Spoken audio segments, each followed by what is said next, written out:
বলো বাবা কবুল। কবুল। বলো বাবা কবুল। কবুল। বলো কবুল। কবুল। আলহামদুলিল্লাহ। জান্নাতি, যদি মা এই বিয়েতে রাজি থাকো তাহলে বলো মা কবুল। বলো মা কবুল।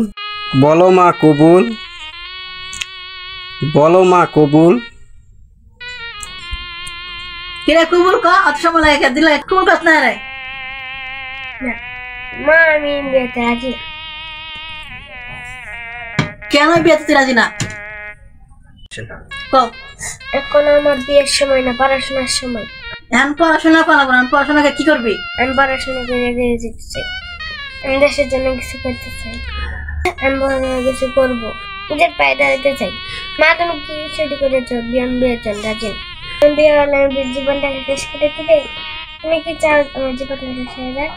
দেশের জন্য কিছু করতে চাই, আমার ভবিষ্যৎ আছে, আমি পড়াশোনা করে তোমাদের জন্য কিছু করতে চাই। মা তুমি এই বিয়ে বন্ধ করো, আমার গলায় টিপে মেরে ফেলো। আমি এই বিয়েতে রাজি না, আমি এই বয়সে বিয়ে বসবো না। প্রত্যেকটা মেয়ে চাই তার ভবিষ্যৎ করতে।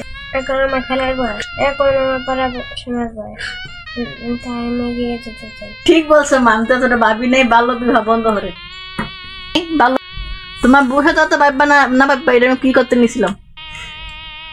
আজকে থেকে এখন থেকে আমাদের গ্রামগঞ্জে অনেক বাল্য বিবাহ হয়, এখন থেকে না বলি, সন্তানকে এগিয়ে যেতে দিই। ধন্যবাদ ভাই, ভিডিওটা আপনারা দেখছেন অনেকক্ষণ ধরে। বাল্যবিবাহ আসুন বন্ধ করি। এখন তাদের পড়াশোনার সময়, এখন তাদের খেলার সময়, তারা আগামী দিনের ভবিষ্যৎ। আমরা তার এই ভবিষ্যৎটাকে নষ্ট করে দিতে পারি না, তাই আমরা সবাই বাল্যবিবাহ বন্ধ করি। 12 বছর 13 বছর হলে একটা মেয়েকে বিয়ে দিয়ে দিই, এটা আমাদের ঠিক না। তারা পড়াশোনা শেষ করবে, তাদের নিজের পায়ে যখন দাঁড়াবে তখন আমাদের বিয়ে দেওয়া দরকার।